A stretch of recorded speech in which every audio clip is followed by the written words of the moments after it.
Sir, ನಮ್ಮ ಕೆಲಸ ನಾವು ಮಾಡಿದೀವಿ. ಏನಂತಂದ್ರೆ ಎಲ್ಲಾ ಎಡಿ ಆಫೀಸ್ಗಳಲ್ಲಿ ಅದನ್ನ ತಲುಪಿಸಕ್ಕಂತ ಕೆಲಸ ನಾವು ಮಾಡಿದೀವಿ. ಇವನ್ನ ಪ್ರತಿ ತಾಲೂಕುದು ಕೂಡ ಯಾವ್ಯಾವ ಡೇಟ್ಗೆ ರೀಚ್ ಆಗಿದಾವ ಅಂತ ನಮ್ಮ ದಾಖಲೆ ಕೂಡ ಇದೆ. ಪ್ರತಿ ತಾಲೂಕದಲ್ಲಿ ಎಡಿ ಸಿಗ್ನೇಚರ್ ಮಾಡಿರ್ತ ಅಕ್ನಾಲಜ್ಮೆಂಟ್ ನೀವು ಯಾವ ತಾಲೂಕು ಬೇಕಂದ್ರೆ ಕೇಳ್ರಿ, ಆ ತಾಲೂಕದ ಅಕ್ನಾಲಜ್ಮೆಂಟ್ ಡೇಟ್ ಕೂಡ ಒಬ್ಬೊಬ್ರು ಮಾತಾಡಿ ಸರ್. ಸರ್ ದಯವಿಟ್ಟು ಒಬ್ಬೊಬ್ರು ಮಾತಾಡೋದಕ್ಕೆ ಇರ್ತದೆ, ಇಲ್ಲ ಅಂತಂದ್ರೆ ಗೊತ್ತಾಗುತ್ತೆ. ಉದ್ದೇಶ ಏನು? ಅಮೆಂಡ್ಮೆಂಟ್ ಆಗ್ಬೇಕು. ಅಮೆಂಡ್ಮೆಂಟ್ ಸರಿಯಾದ ರೀತಿ ತಲುಪಿದೆ ಇಲ್ವೋ, ಜನರಿಂದ ಏನ್ ಪ್ರತಿಕ್ರಿಯೆ ಬಂದೈತೆ ಅನ್ನೋದು ನೀವು ಸಂಗ್ರಹಿಸಿಕೊಂಡು ಆ ತಿದ್ದುಪಡಿ ತಂದ್ರೆ ಇಟ್ ಇಸ್ ವೆರಿ ಗುಡ್. ಆಗಿಲ್ಲ ಅಂತಕ್ಕಂಥ ನನ್ನ ಭಾವನೆ. ಆಗಿದ್ದು ಬಿಟ್ಟಿರೋ ಗೊತ್ತಿಲ್ಲ, ನಮ್ಮೆಲ್ಲ ಸದಸ್ಯರು ಅದಕ್ಕೆ ನಾವು ನಿಮ್ ಸಲಹೆ ಒಪ್ತೀವಿ ನಾವು. ನಿಮ್ ಸಲಹೆ ಸ್ವಾಗತ. ನೀವು ಒಂದು ಕಳಕಳಿಯಿಂದ ಹೇಳ್ತಿದ್ರಿ, ಒಪ್ತೀನಿ ನಾನು.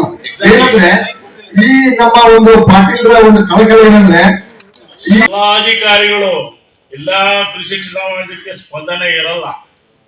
ಇದು ಮೊದಲು. ಕೆಲವರು ಕೃಷಿ ಸಮಾಜಕ್ಕೆ ಬೆಲೆ ಕೊಡ್ತಾರೆ, ಗೌರವ ಕೊಡ್ತಾರೆ. ಅದನ್ನ ಪ್ರತಿಯೊಂದು ಚಾಚು ತಪ್ಪದೆ ಬರುವಂತ ಆದೇಶ ಪ್ರತಿಗಳನ್ನ ನಮ್ಗೆ ತೋರಿಸ್ತಾರೆ.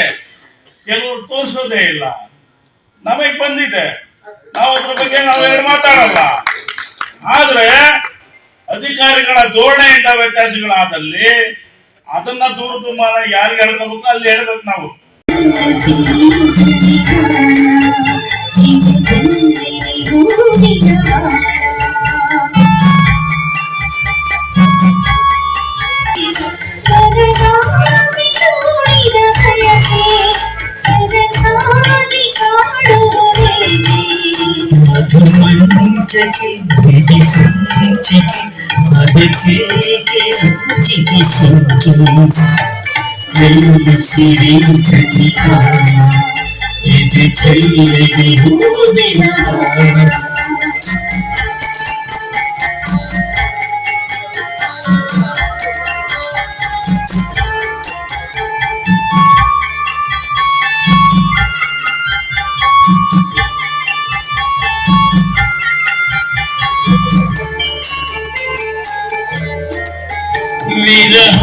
ವಿರಹಾತಿನ್ನೆದೆ ಸುಡಲು ಬೆಳದಿಂಗಳಾಯಿತು ಬಿಸಿಲು.